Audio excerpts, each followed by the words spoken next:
Chosen one, stop. Not slowly, not casually. Stop right now. Do not scroll. Do not multitask. Do not let your mind drift somewhere else. Take one breath. Hold it. Now release it. Did you notice what just happened? The air around you feels heavier. The noise inside your head softened. Something in your chest shifted without asking your permission. That is not imagination. That is not emotion playing tricks on you. That is a spiritual pause. This moment is not ordinary. This message is not filler content to pass the time. This timing is not coincidence. God just stepped into your timeline and said, "This part is not meant to be shared with anyone. This part is not meant to be rushed through. This part is not meant to be watched with noise around you." That is why he said, "See this alone right now," because what he is about to speak into your life cannot survive interruption. It cannot land in a distracted mind. It cannot take root in a divided heart.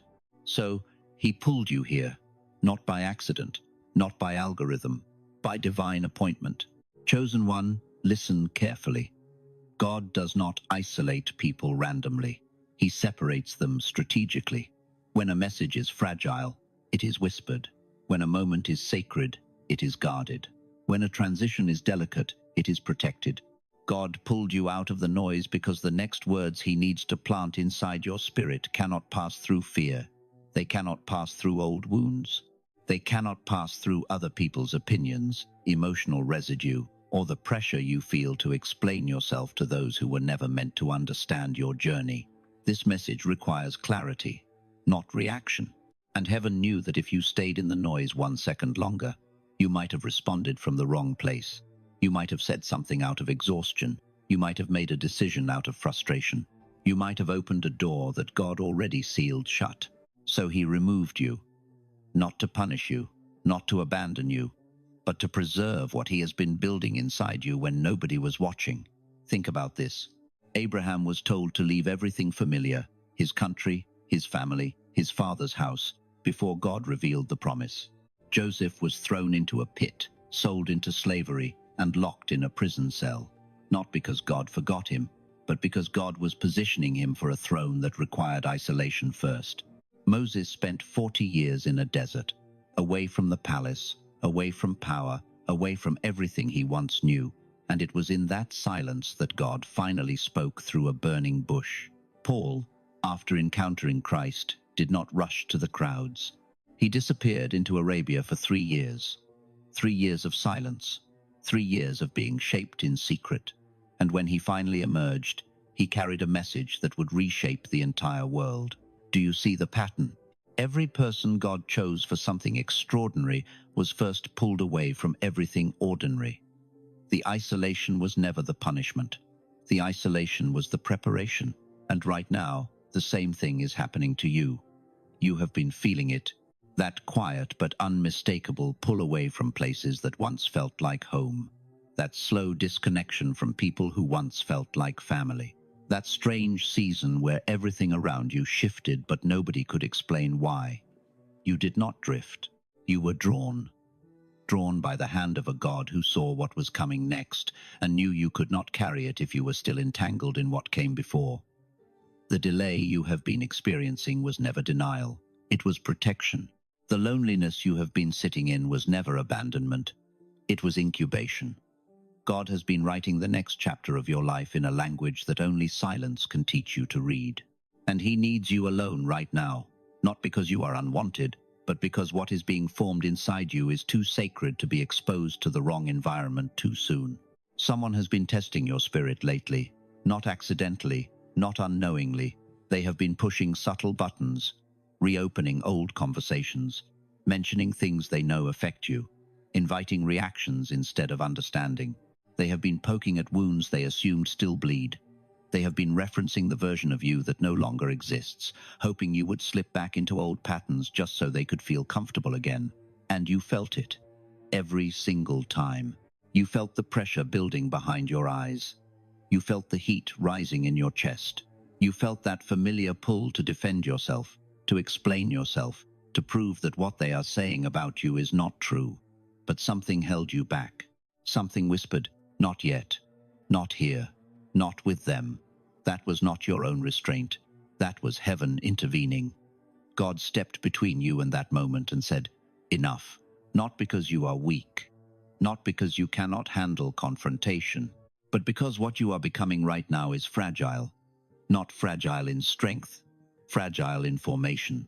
Like wet clay on a wheel, one wrong touch and the shape collapses. One careless reaction, and months of quiet obedience get undone in a single sentence. You see, the enemy does not attack randomly. He attacks during transition. He studies your patterns. He knows which words trigger you.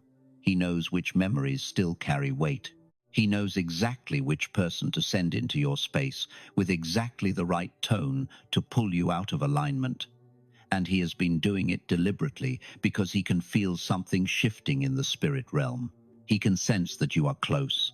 Close to a breakthrough he cannot afford to let you reach. Close to a level of peace that would make you untouchable. Close to a clarity that would expose every trap he has been setting in the dark. So he sent distractions disguised as conversations. He sent provocations disguised as concern. He sent old faces carrying old energy into a season that was supposed to be clean. But God saw it all. Every text that was meant to destabilize you. Every comment that was designed to make you question yourself.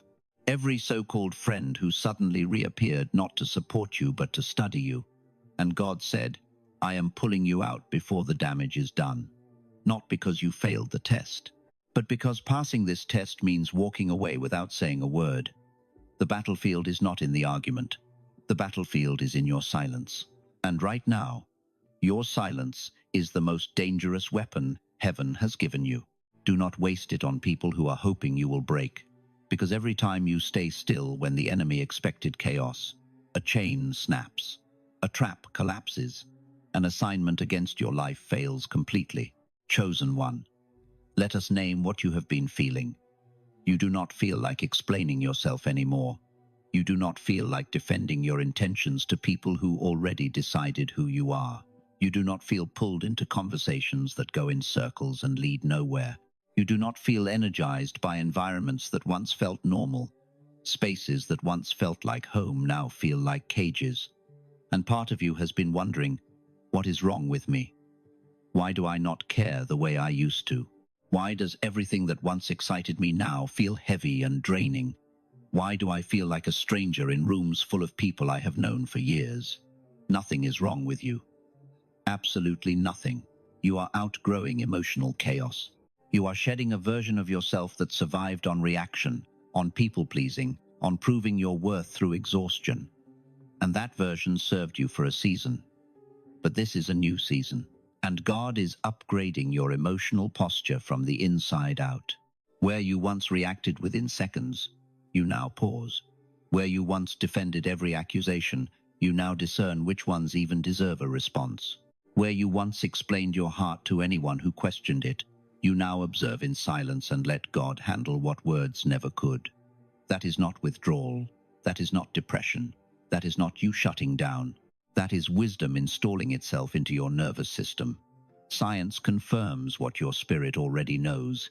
Research from Mount Sinai in 2025 found that stillness and meditation physically change deep brain areas tied to memory and emotional regulation. When you pause instead of reacting, your brain is literally rewiring itself. Your prefrontal cortex, the part responsible for decision-making and self-awareness, gets a chance to recalibrate.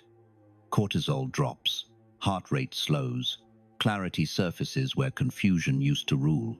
So when you feel that your energy has become limited, precious, almost guarded, do not fight it. That is not a flaw. That is God marking this season as untouchable.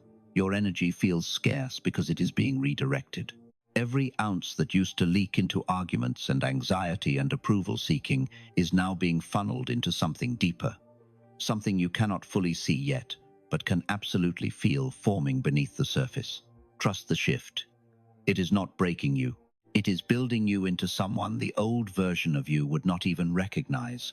Pay attention to this. Your energy feels limited. It feels precious. It feels guarded, like there is an invisible boundary around you that even you did not set. That is because God has marked this season as untouchable. You are in a spiritual quarantine, not because you are sick, not because you are broken, not because something is wrong with your faith, but because you are becoming dangerous to the enemy, and anything that dangerous must be protected during formation. Think about what quarantine actually means. It means separation from contamination. It means removing something valuable from an environment that could compromise it. Jesus himself was led into the wilderness for 40 days before his ministry began, not because he was lost, because he was being fortified. Moses was hidden on a mountain for 40 days before receiving the commandments that would shape an entire civilization. Elijah was tucked away in a cave, fed by ravens, restored in silence, before God gave him his next assignment. Paul vanished into Arabia for 3 years after his encounter with Christ. 3 years of no platform, no audience, no recognition, just silence and shaping. Every single one of them was quarantined before they were commissioned, and every single one of them probably wondered during that silence whether God had forgotten them. He had not. He was finishing what he started, and that is exactly where you are right now. You feel like life has paused. You feel like everyone around you is moving forward while you are standing still. You see others getting promoted, getting married, getting recognized, getting everything you have been praying for. And you are sitting in a quiet room, wondering if your prayers even left the ceiling. But here is what heaven needs you to understand. The delay is not denial. It is calibration. One wrong reaction in this season could delay everything God has prepared for you. One emotional outburst could reopen a door he already closed. One desperate decision made from loneliness could pull you into a counterfeit version of what he actually has in store. That is why you feel held back. That is why opportunities that look good on the surface feel wrong in your spirit. That is why certain people keep showing up, offering exactly what you have been praying for, but something inside you whispers, "Not this one." That whisper is not paranoia. That is discernment being sharpened in real time. God is not just protecting you from external threats. He is protecting you from premature decisions that would cost you the fullness of what is coming. The quarantine feels lonely. It feels endless. It feels like punishment when everyone else seems free. But freedom without formation is dangerous. A platform without preparation collapses.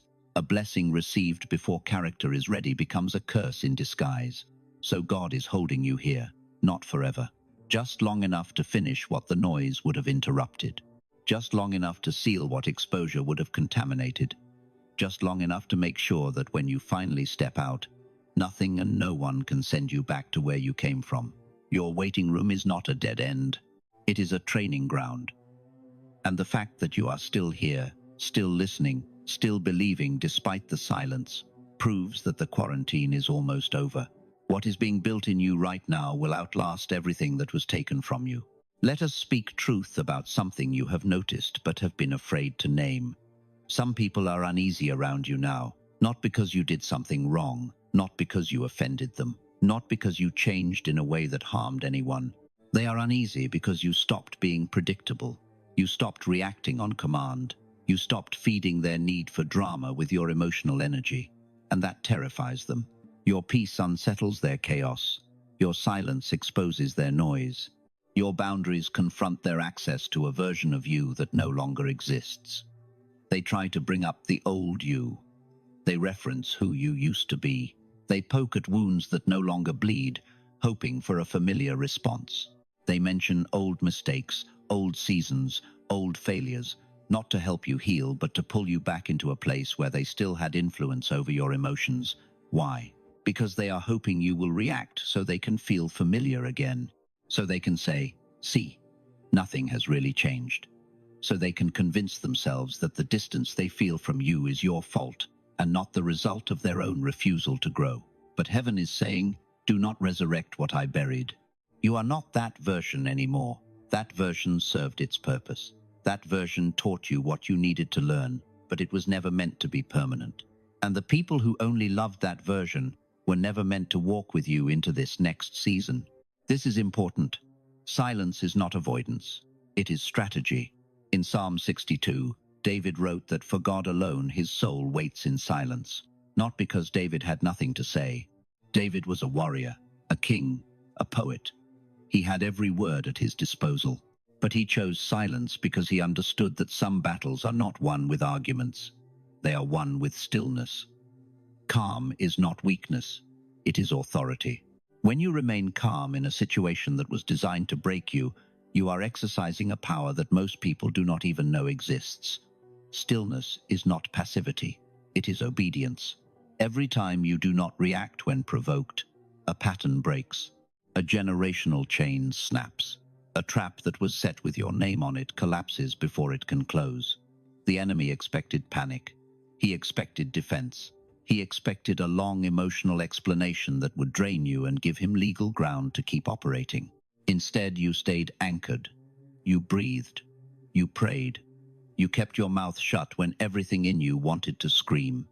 And that confused the entire kingdom of darkness, because they have no strategy for someone who has learned the weapon of holy silence. They can handle your anger. They can manipulate your fear. They can twist your words if you give them any. But they cannot touch a spirit that is resting in the presence of God and refusing to move until he says move. Chosen one, you are standing between who you were and who God is unveiling. And this space is dangerous, not because you are lost, but because both heaven and hell are paying close attention to what you do next. God is not just shaping blessings for you. He is not just lining up opportunities. He is shaping something far more valuable. He is shaping discernment, the ability to feel what is off before anyone confirms it, the ability to sense a trap before it reveals itself, the ability to walk away from something that looks perfect on the outside because your spirit knows it is hollow on the inside, the ability to trust silence over noise when the whole world is screaming at you to make a move. Hebrews 5 verse 14 says that solid food is for the mature, for those who by constant use have trained themselves to distinguish good from evil. That word, trained, is important. It means discernment is not a gift that falls from the sky fully formed. It is a muscle that gets built through repetition, through pain, through seasons where you had to choose between what felt right and what was right, through moments where you walked away from something everyone else was running toward because something inside you said, not this, not now, not yours. Every confusing season you survived was a training session. Every betrayal that blindsided you sharpened your ability to read people. Every door that closed in your face when you were sure it was from God taught you the difference between desire and divine direction. And now that training is almost complete. What is coming next is not just a blessing, it is a specific set of instructions, direction that must be received without contamination, without emotional hijacking, without the fog of unforgiveness or the weight of bitterness clouding your judgment. That is why God has been clearing the atmosphere around you. That is why relationships have been falling away. That is why old environments feel suffocating. He is removing every filter that would distort the signal.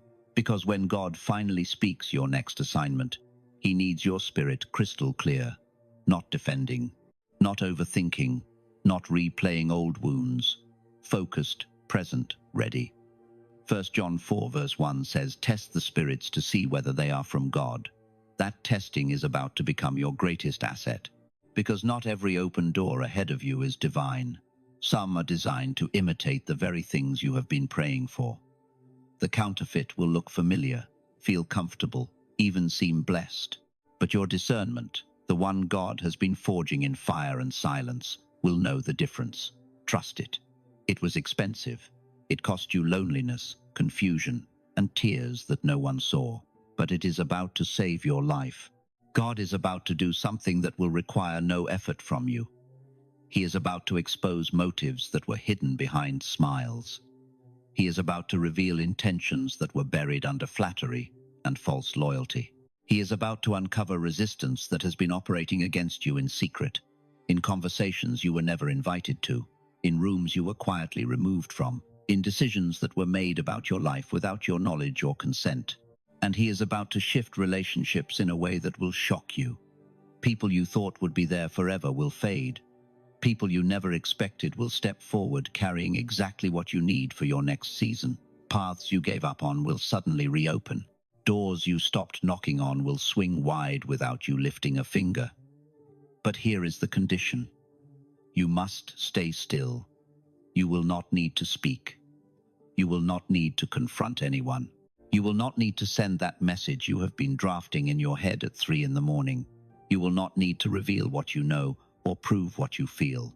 God will do it. What you endured privately, He will address publicly.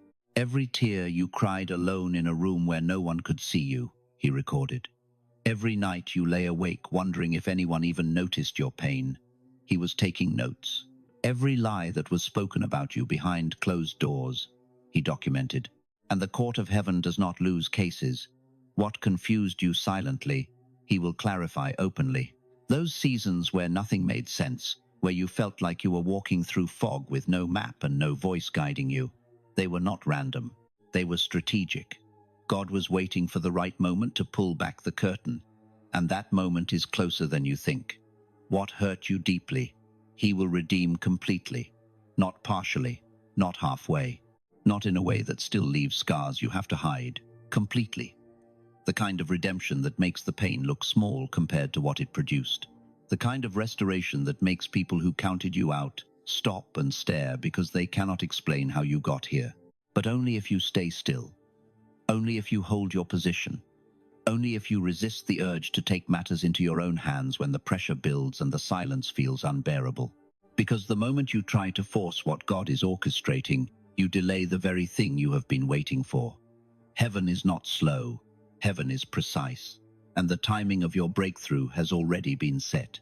It does not need your anxiety to speed it up. It needs your trust to let it land exactly where it was always meant to. Chosen one, before you leave this moment, do not rush away from what just touched your spirit. If something in you grew quiet while listening, if your heart felt seen without needing to explain a single thing, if peace settled in a place where noise used to live, that was not emotion. That was God drawing near. Right now, in this very second, heaven is watching how you respond to what you just received. Not with judgment, with anticipation, because your next move is sacred. Your next season is sensitive. Your next assignment is heavy with purpose, and it demands a version of you that only this silence could create. So stay calm, stay quiet, stay aligned, not forever, just for now. Let God finish what He started before the world tries to rush you into something He never authorized. If this message felt like it was written for you and you alone, that was not coincidence. That was confirmation. Take a breath, hold it, release it, and know that heaven is not done speaking over your life. Your silence is not weakness. It never was. It is the most powerful thing about you right now, and it is about to produce something that will make every painful, lonely, confusing season worth it.